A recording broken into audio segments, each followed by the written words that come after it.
This last module is on resiliency. It's really been a buzz term over the past couple years and highly relevant. Many times when a term is used so frequently, we kind of lose track of what its meaning is. And when we talk about resiliency, we're really talking about our ability as humans to survive, adapt, and grow from adverse events, whether they're in our personal lives or in our professional lives, so that we can thrive at home and at work. One of the things we've really been heartened by over the past few years is to see the transition in languaging from things like post-traumatic stress disorder to post-traumatic stress injury and subsequently post-traumatic growth, that we don't grow from a place of complacency. Fortunately or unfortunately, as healthcare workers, responders, and their families, we don't find ourselves often in complacent states. We have a lot of challenges, but it really gives us the capacity to strengthen and grow, even though we might not enjoy it in the moment. Mm-hmm. So when we talk about resilience, we're really talking about self-care. Self-care is how we charge our batteries and keep ourselves able to perform at 100% in our lives, at home and at work. Yeah, and there's so many ways that we do that. So we're gonna, kind of hit on a few of them, but I think that resiliency too, think of it not just as some innate ability that we have. I think there's a piece of that makes us resilient, but I think it's a lot of our experiences. I think it's a lot of our attitude, our perception toward life, and the challenges that are put in front of us. And really, I think self-efficacy is a part of resiliency too, and that's really believing in yourself and in your ability to bounce back from tough things and to really seek out the resources that you need, seek out different perspectives, different experiences, different whatever, to assist you in being able to move beyond or with, either accept it, reject it, whatever you're going to do with the tough stuff. But there are lots of different components to it. And I think one of the things that I just want to say as we get into this is really, of all the professions that are resilient humans, it's part of why I love the work that I get to do, is that I get to work with the most resilient humans in the world. All of the emergency responders, the frontline, doctors, nurses, all of our healthcare workers in general, we are incredibly resilient. And now it's not that doesn't get taxed, right, from time to time, and we're really pushed and we can kind of feel our legs buckling from underneath us, and we may feel really exhausted from it. But if we dig deep, and even if we help each other a little bit more, we can see how resilient we are, and we can actually engage in some practices that'll keep us healthy. Well, and I think we've talked a lot about the impact of the occupational cultures on our mindset and on our experience of stress. And I think some of the most destructive messaging we've received is that you're either qualified for this job or you're not. And that if you are emotionally or mentally or physiologically impacted, it's because you're weak. Neither of those are true. So I appreciate that we value strength. I think we just need to redefine what strength is. Strength isn't just sucking it up until you die. Strength is recognizing where you're at and how you could be better. And we've framed it a lot in terms of performance. I know that's something that is really important to all of us, really showing up and performing, achieving our missions and our objectives at home and at work.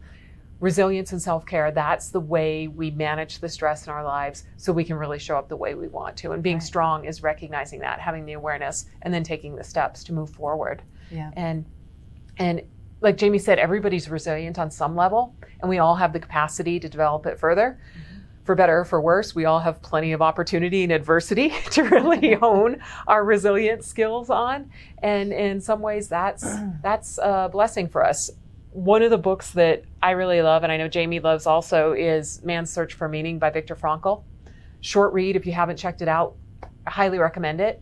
He was a psychiatrist who happens to be Jewish, was rounded up by the Nazis and spent several years in concentration camps.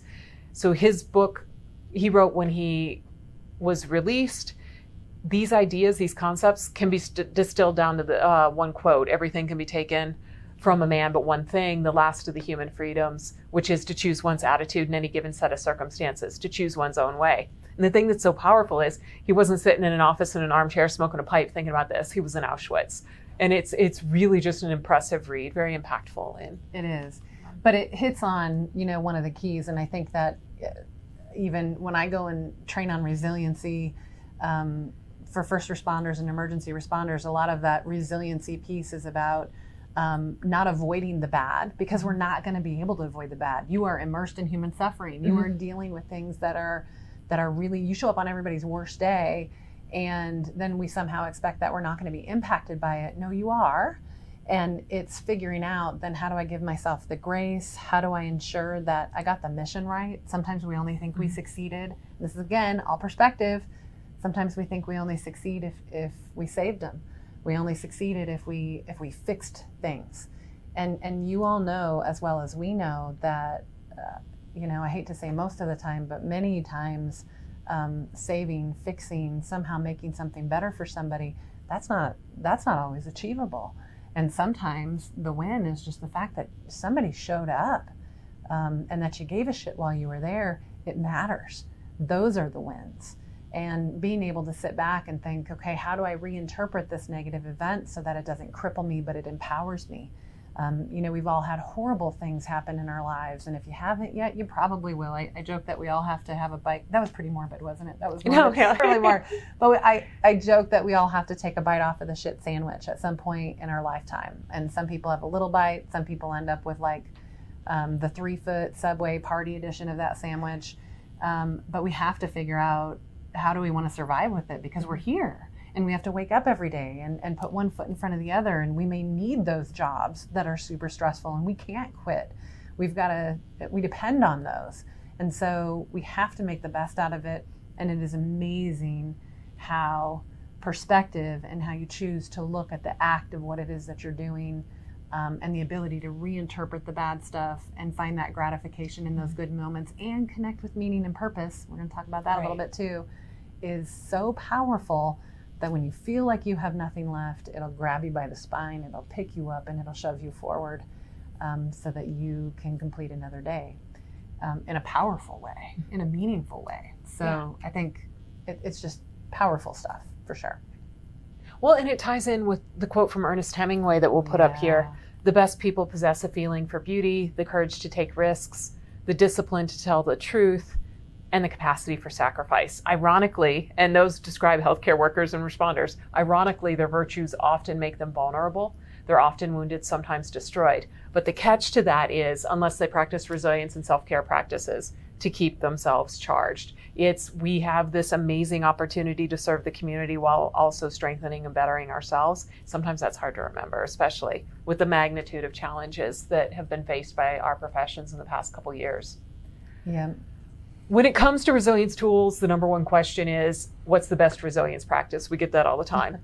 Ultimately, it's the one you'll do. It doesn't matter how many cool tools you have. Yeah. Yep. If you keep them locked in a box in the garage and you never pull them out. Not helpful. Right, exactly. And resilience practices, self-care practices, they're not a one and done. They have to become a habit, like Jamie's talked about in other modules. Something we do on a daily basis, something that we enjoy, something that's doable, attainable. Yeah. If you live in Iowa and you've decided your resiliency practice is surfing, it's going to be really hard. But choose something that you can integrate in your life every day. Like we talked about earlier, the breathing practices. Everybody can do that anytime, any place. And I think some of it too is about choosing perspectives that are going to help you in a powerful way too. And I think we've got a lot of skills that we can actually go utilize and tools that we can utilize to help with the body and whatnot. And I think that some of the mental health resiliency that you also have to consider, and I put this into part of kind of my resiliency. I'm always part of a 21-day, really an infinite day challenge to make myself more resilient, is really dialing in and focusing on, okay, so resiliency perspectives, optimism grounded in self-efficacy. I don't want to become such a pessimist that everything is horrible, because it's not. But do I have to look extra hard to find something good? Yes, I do. But before I go to bed, I'm going to find something that's good. So a lot of it's about that perspective and that force of like, hey, how do I want to look at today? Mm-hmm. That reinterpretation, that living with honesty and integrity and all of those, accountability, but also with grace. Because we're going to screw it up and we're going to make mistakes and everything's not going to be perfect. And can you give yourself the grace to say, but I'm not perfect? And okay, note to self, I won't do that again, but I have the ability to move forward. I am capable. I can handle this. I can take care of myself and those around me, and still stay optimistic. Absolutely. And optimism isn't Pollyanna-ish. It's a choice. It's looking at the reality of the situation and choosing the best possible outcome. And it's believing it. It's grounded in self-efficacy. Yeah, it is. It's the belief that I can figure it out. I mean, think of all the horrible things you've been in throughout the course of your life, and the one person that you have to count on is you. And that goes back to the cultural messaging too. I can figure this out. I can. And in the past, we've told responders and healthcare providers, you have to do it on your own. Figuring it out often means knowing how to utilize the resources that are available to you, whether it's self-coaching like this, seeking a licensed mental health or other professional to help guide you through it and move you through it more rapidly. But understanding, you are empowered because you are resourced and you know how to utilize those tools, basically. Yeah, and you're capable of it. Yeah. So winding down, resilience, it's all based in meeting our basic human needs. And we all have them. They're all non-negotiable. And we are all responsible for meeting our own human needs. When we're not doing that, we're not performing the way that we can. The Center for Nonviolent Communication categorizes our needs in 7 realms. Connections, 1, we've talked about that. Physical well-being is another. Honesty, play, which we hit on a lot. Peace, a sense of peace. That goes in with the awe that we talked about. Autonomy, self-efficacy, like Jaime's spoken about so eloquently. And meaning, having meaning and purpose. Most of us got into the work we did because we want to help other people. That is our meaning and purpose. Burnout, compassion, fatigue, challenges like we've experienced over the past couple years can really make us question that. That's why it's so important to maintain these resilience practices so that the tough moments don't detract from the quality of our lives. And even if you get waylaid on your meaning, maybe you started out and you want to help people. I mean, we also do pre-employment evaluations, and everyone we go to hire, they all say, I want to help people. Okay, great. Well, eventually in your career, there may come a time when maybe you don't want to help people because maybe people haven't been so great. Or maybe you're just exhausted, et cetera, like Rhonda just said. But maybe instead it morphs into, but I want to help my coworker. And my meaning and purpose is that, we're in the trenches, but I show up for the 5 people that I work with because they are my family and we are in this together and I show up for them today. Maybe the meaning and purpose is, I don't even know if I like my job anymore, but the paycheck matters and it helps feed my babies. Maybe it's, there are no heroes anymore and I'm going to show up and I'm going to be a hero. I'm going to do everything I can. Particularly in a position as an emergency responder, front care, healthcare worker that you couldn't pay most humans to do at this point in time, but you're going to go do it, and you give that to your children and to your families, and they get to see that of you.